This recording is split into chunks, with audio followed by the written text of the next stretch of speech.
Bonjour, donc je suis Cinda Matmati, fondatrice de l'association Ataram.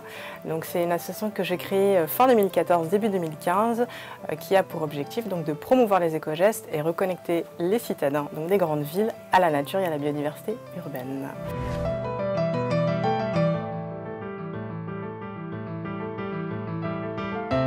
Notre équipe aujourd'hui est constituée d'une quinzaine de bénévoles et nous agissons vraiment sur le terrain pour sensibiliser le public à l'environnement, l'écologie et à tous les gestes qu'on peut avoir en tant que citoyen dans son quotidien pour pouvoir réduire l'impact environnemental.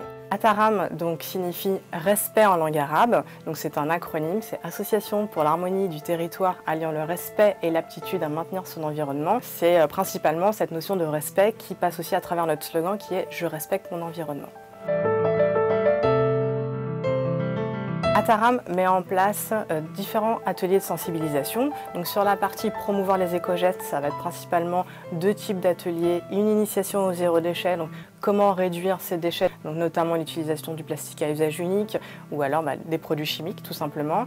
Et le deuxième atelier que nous mettons en place sur cette notion de promouvoir les éco-gestes, c'est des ateliers de do-it-yourself, fabriquer une lessive, fabriquer un dentifrice, un baume à lèvres ou autre. Moins de produits chimiques à l'intérieur ou des produits plutôt nobles et neutres. On a un deuxième sujet qui est reconnecter le citadin à la nature et à la biodiversité urbaine. On veut vraiment mettre en avant l'environnement et la nature qu'on a aussi au sein même de la capitale.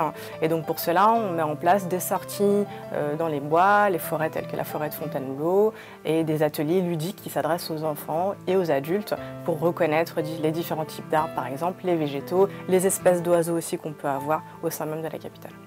En termes d'animation et d'ateliers de sensibilisation qu'on va mettre en place sur le terrain, ça va être par exemple intervenir dans les écoles primaires pour sensibiliser sur la lutte contre le gaspillage alimentaire. Ça va être des jeux, mais également par exemple un atelier de faire une compote avec des produits, des invendus de supermarchés bio, avec des produits qui ne seraient normalement plus consommables ou qui seraient tout de suite jetés à la poubelle, mais qu'on peut finalement réutiliser.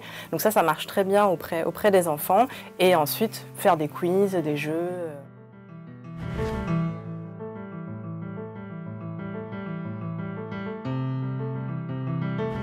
Nous avons aussi la possibilité d'intervenir au sein même des entreprises pour mener des ateliers de sensibilisation ou même des collectes de déchets.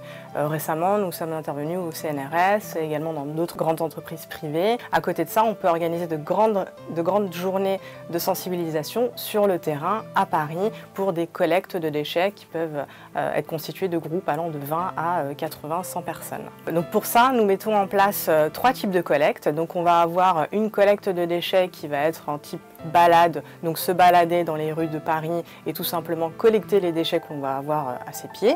On va avoir aussi le système de plugging qui est originaire de Suède où là on va avec un accompagnateur professionnel courir, s'arrêter et collecter les déchets. On va avoir le côté sport et environnement. Et ensuite, nous avons la collecte de déchets en kayak. Ça, c'est quelque chose qu'on a mis en place en partenariat avec des associations sportives de la région parisienne pour proposer sur un créneau de 2 à 3 heures ou même sur une journée complète, une collecte sur la Seine pour aussi avoir cette possibilité de collecter tous les déchets qui malheureusement risquent de finir dans la Manche.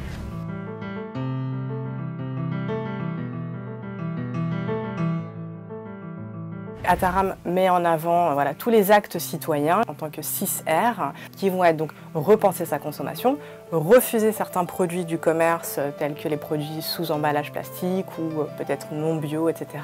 Réduire sa consommation, on se rend compte qu'on a pas mal de produits dont on n'a pas besoin chez soi.